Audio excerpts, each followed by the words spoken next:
அடுத்த 15 ஆண்டுகளுக்கு பிறகு இந்த உலகம் எப்படி இருக்கும் அப்படின்னு நமக்கு தெரியுமா என்ன?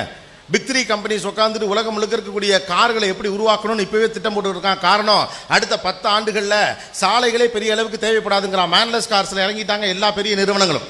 உலகத்தின் பெருநிறுவனங்கள் எல்லாம் எதுக்குள்ள வந்துட்டாங்க? மேன்லெஸ் கார்ஸ், ஆட்டோமொபைல் இண்டஸ்ட்ரியை கைக்குள்ள கொண்டு வர பார்த்துட்டாங்க. யாருமே சொந்தமாக கார் வச்சுக்க வேண்டிய தேவையே இருக்காது. எல்லா இடத்துலையும் ரோட்டில் கார் ஓடிட்டே இருக்கும். அப்ளிகேஷன் வழியாக கூப்பிட்டீங்கன்னா கொண்டு போய் அதை அத்தை வீட்டில் பத்திரமா இறக்கிவிட்டு அது போயிட்டே இருக்கும். பார்க்கிங்க்கு ஸ்பேஸ் தேவை கிடையாது. வீட்டில் தேவையில்லாமல் 3 பேர் இருக்க வீட்டில் பெருமைக்கு 4 காரை வாங்கி வச்சுக்க வேண்டிய அவசியம் கிடையாது. அப்போ இது இருக்கக்கூடிய இன்ஃப்ராஸ்ட்ரக்சரே இந்த அளவுக்கு தேவைப்படுமா அப்படின்னு தெரியலேங்கிறான். மனிதர்களும் மெஷின்களும் சண்டை போட போகிற ஒரு மெஷின் லேர்னிங் உலகத்தில் வாழ்ந்து கொண்டிருக்கும். Since you guys are engineers, you know better than me, இல்லையா? ஒரு மெஷினே தான் செய்யக்கூடிய தவறுகளை அனுபவமாக எடுத்துக்கொண்டு அந்த தவறுகளின் வழியாக சரியான இடத்தை நோக்கி பயணிக்கிறது. மனிதனுக்கு தேவைப்படக்கூடிய வாய்ப்புகள் எல்லாத்தையும் மெஷின் கொண்டு போக போகுது. மனுஷனும் சண்டை போட்ட காலத்திலேருந்து மனுஷனும் மிஷினும் சண்டை போட போகிற ஒரு காலகட்டத்துக்கு வந்திருக்கோம். பல நூற்றாண்டுகளுக்கு முன்னதாக மனிதர்களிலே நியாண்டதர்களும் ஹோமோசெஃபியன்ஸும் சண்டை போட்ட காலகட்டம்லாம் உண்டா. மனிதனின் இந்த பகுதியும் மனிதன் அந்த பகுதியும் சண்டை போட்டிருக்காங்க. அது மாதிரி எதிர்காலத்தில் ஹோமோசெஃபியன்ஸு நியாண்டதற்கு இடையில சண்டைகள் நடந்தது போல மனிதர்களுக்கும் நம்முடைய மிஷின்ஸுக்கும் இடையில சண்டை நடக்கும் அப்படின்னு எதிர்பார்க்குறாங்க. ஏன்னா மெஷின்கள் மனிதர்களுடைய எல்லா தேவைகளையும் பூர்த்தி செய்ய போகிறது. அப்படி இருக்கும்போது மெஷின்கள் பக்கத்தில் உட்கார்ந்துருக்கக்கூடிய ஒரு சாதாரண ஆளாக நம்ம மாற போகிறோம் அப்படின்னு சொல்கிறாங்க. ஆனால் இதுவும் ஊர்ஜிதம் கிடையாது. எதுவும் ஊர்ஜிதமற்ற காலத்தில் நாம் காப்பாற்றிக் கொள்ள வேண்டியது 3 மட்டும்தான். 1 தன்னம்பிக்கை, 2வது தைரியம், 3வது இயற்கை வளம். இது 3 மட்டும்தான் நம்மளை கடைசி வரைக்கும் காப்பாற்றும். தன்னம்பிக்கை, தைரியம், இயற்கை வளம். இது 3ஐயும் நம்மளால காப்பாற்றிக்க முடியும்னா நம்ம யாருக்கையும் எதிர்பார்த்து நிற்க வேண்டிய அவசியம் இல்லை. ஏன்னா இப்போ நமக்கு கொடுக்கப்படக்கூடிய எல்லா வசதிகளுமே இங்க இருக்கக்கூடிய வளங்களை சுரண்டி தான் நமக்கு கொடுக்கப்படுகிறது. அது எவ்வளவு நாளைக்கு நமக்கு கையில் இருக்குங்கிறது புரியாமல் எல்லாத்தையும் நம்ம அனுபவிச்சுட்டே இருக்கோம். யாரு சொன்னாலும் புரியல, விவசாயத்தில் பங்கெடுக்கணும் அப்படின்னு யாரு சொன்னாலும் விழிப்புணர்வே ஏற்பட மாட்டேங்குது அப்படின்னு சொல்றோம். அதுக்கு மாற்று அது இல்லை. விழிப்புணர்வோடு இருங்கள், விவசாயத்தை காப்பாற்றுங்கள். இல்லை, இங்க இருக்கக்கூடிய அம்மா அப்பாக்கள், பிஇ படிச்ச அந்த பிள்ளைங்க, இங்க இருக்கக்கூடிய பொம்பளை பிள்ளைங்கலாம் விவசாயத்தை கல்யாணம் பண்ணிக்கிறேன்னு சொல்லுங்க.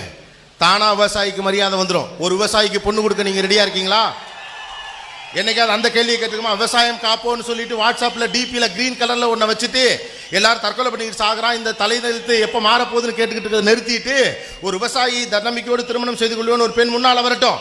விவசாயிக்கு தாண்டா பொண்ணு கொடுப்பேன்னு கங்கணம் கட்டிட்டு ஒரு அப்பனும் அம்மாவும் நிக்கட்டும். தானா இங்க விவசாயத்துக்கு மரியாதை வரும். ஆனா என்ன பண்றோம்? கடைசியில் கஷ்டப்பட்டு படித்து கேம்பஸில் தெரிய ஏதோ ஒரு கம்பெனியில் போய் உட்காந்து மைசூரில் ட்ரைனிங் முடித்து அதுக்கப்புறமாக புதுசாக ட்ரெஸ் எல்லாம் வாங்கி போட்டு பர்ஃப்யூம்லாம் வாங்கிட்டு போய் உட்காந்து அமெரிக்காவுக்கு ஒரு தடவை ஆன்சைட் போயிட்டு 3 வருஷம் 4 வருஷம் முடிஞ்ச பிறகு பிச்சு பிழிஞ்சு தூக்கி எரிஞ்ச பிறகு போங்கடா கர்மம் முடிச்ச இந்த வேலை வேணான்னு நீங்கள் விவசாயத்துக்கு வர்றதுக்கு பதிலாக முடியும்னா இப்போவே விவசாயத்துக்கு புறையும் போயிரு. என்ன தப்பு? ஆனால் நம்ம என்ன பண்ணுறது தெரியுமா?